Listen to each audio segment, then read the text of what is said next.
ជំរាបសួរបងប្អូនថ្នាក់ទី11ថ្ងៃនេះយើងជួបគ្នានៅក្នុងជំពូក6គីមីសរីរាង្គមេរៀនទី2គឺអាល់ដេហ៊ីតនិងសេតូននៅក្នុងនេះអ្នកគ្រូនិយាយតែនិយមនៃអាល់ដេហ៊ីតទេមុននឹងដល់និយមនៃអាល់ដេហ៊ីតបងអូនគួរតែស្គាល់បង្គំកាបូនីលសិនចឹងមិនទៅហៅថាបង្គំកាបូនីល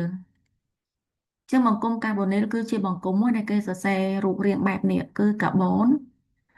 មានសម្ព័ន្ធមួយជាន់សងខាងចឹងពីរហើយមានសម្ព័ន្ធពីរជាន់ជាមួយអូមួយអញ្ចឹងរូបរាងបែបនេះគេហៅថាបង្គំកាបូនីលអញ្ចឹងអាល់ដេហ៊ីតជាសមាសធាតុសរីរាង្គដែលសម្ព័ន្ធមួយជាន់នៃបង្គំកាបូនីល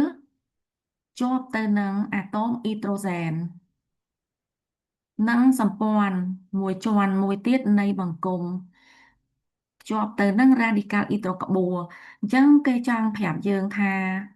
ក្នុងបង្គំកាបូនីលនេះមានសម្ព័ន្ធពីរជាន់មួយដែលចងជាមួយអូហើយអញ្ចឹងវានៅសល់សម្ព័ន្ធមួយជាន់ដែលមានពីរនេះ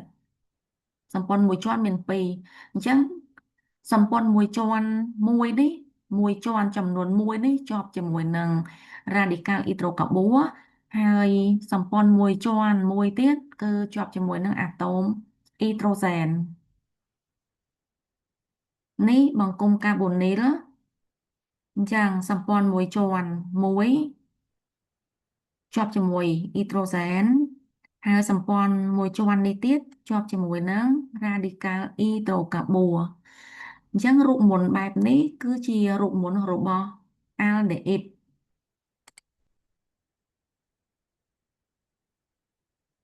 អញ្ចឹងអាល់ដេហ៊ីតយើងអាចសរសេររូបមន្តទូទៅបែបនេះក៏បានយើងអាចសរសេរបែបនេះក៏បានដែរគឺ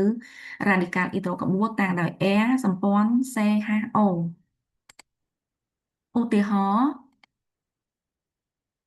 CH3 CH2 CHO អញ្ចឹងម៉ូលេគុលនេះគឺជាម៉ូលេគុលអាល់ដេហ៊ីត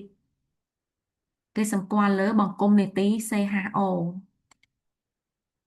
ម៉ូលេគុលទី2នេះគឺ CH3 CH2 CH2 ហើយ CHO ក៏ជាអាល់ដេហ៊ីតដែរអញ្ចឹងបងអូនសម្គាល់ឲ្យតែម៉ូលេគុលអ៊ីត្រូកាបួនណាដែលមានបង្គំនេទី CHO បែបនេះគឺជាម៉ូលេគុលអាល់ដេហ៊ីតអរគុណបងប្អូនជួបគ្នានៅក្នុងមេរៀនបន្ត